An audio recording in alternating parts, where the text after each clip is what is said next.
Hello, everyone. I'm Vijay Gokhale.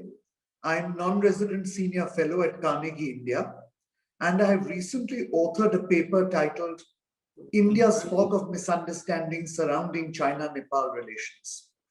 In this paper, I explore the dynamics of the triangular relationship between China, Nepal, and India. And I argue that in the post-independence period, the relationship that India had with Nepal did not properly account for the historical links that had existed between China and Nepal. As a consequence, India looked at China as an interloper in Nepal and in the Himalayan region in general after 1950, and as somewhat threatening to New Delhi's security in the region.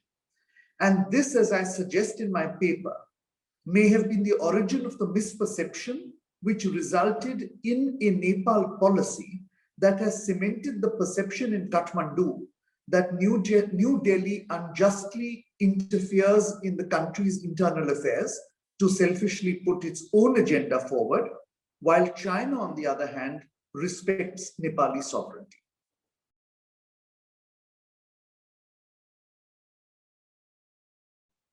In my paper, I break down the impact of the fog of misunderstanding on India's relations with Nepal into two segments.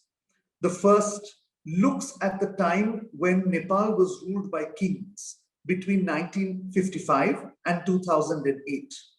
During this period, New Delhi initially tried to delay or impede efforts by the Nepalese and the Chinese to establish a diplomatic relationship, and even tried to insert itself into the process.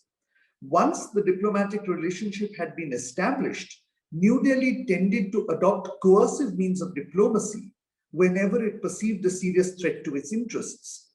For example, in 1989, when Nepal engaged in an arms deal with China, New Delhi adopted economic countermeasures against Kathmandu.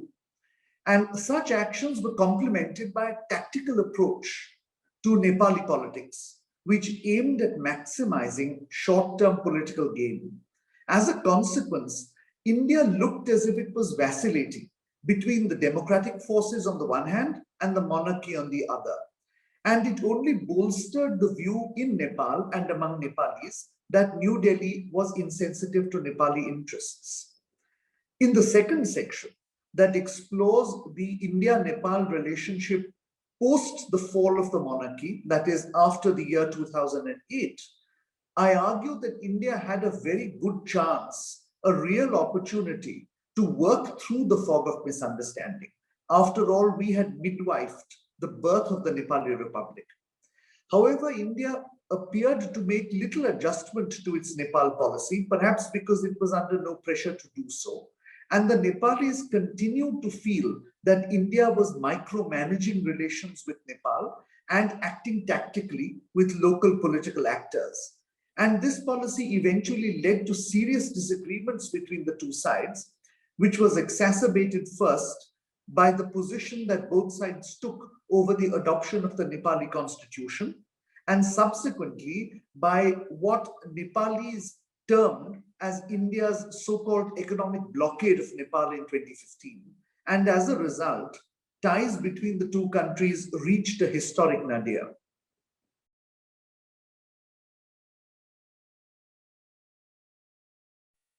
Throughout the second half of the 20th century, China's policy towards Nepal was essentially driven by the need to maintain the security of its southwestern frontier, which basically meant the security of Tibet.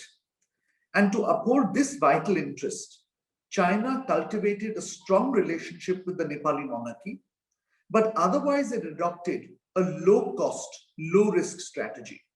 This actually meant that China did not provide very large amounts of economic assistance, but it was always available and supportive whenever Kathmandu needed political support against India. And in return for such political support, the Chinese would extract political concessions in turn, particularly on the Tibetan issue, with respect to the activities of the Tibetan diaspora, and overall in terms of receiving assurances from the Nepali side that Nepal would not be used to threaten the security of the southwestern region of China. Now, this long-term and strategic approach to Nepal was essentially to lead to a favorable impression among Nepalese about China. In 2008, however, there was a significant development. The monarchy fell and China lost the anchor of its Nepal policy. But it was quick to fill the vacuum by establishing a new foothold. And this foothold was through partnership with the various communist forces in Nepal. And notably, after 2015, when President Xi Jinping assumed office, Chinese policy towards Nepal also changed from being purely security driven to seeking strategic control over Nepal. It was no longer limited to simply securing its Tibetan frontier. It now wanted economic, political, and security agency in Nepal.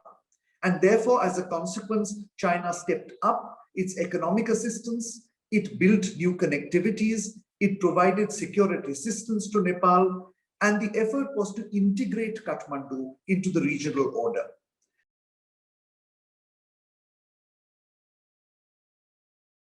In future, it is my belief that China aims to maximize these inroads and to fully integrate Nepal through the Belt and Road Initiative. My paper suggests that a decisive reset in policy towards Nepal is required to restore healthy relations that are based on reorienting our thinking towards Nepal in the context of triangular relations. And I make some specific recommendations in that regard, including a possible review of the 1950 treaty and further efforts to resolve the last remaining bits of the India-Nepal boundary. I have suggested various other options that the government of India has to enhance this relationship, because I believe that through sustained efforts, there is sufficient scope and opportunity to preserve India's influence and security in Nepal and to counter China's expanding footprint. To know more about my paper on China-Nepal relations, please click the link given below. For more such content, please like, follow, and subscribe to Carnegie India's YouTube channel. Thank you.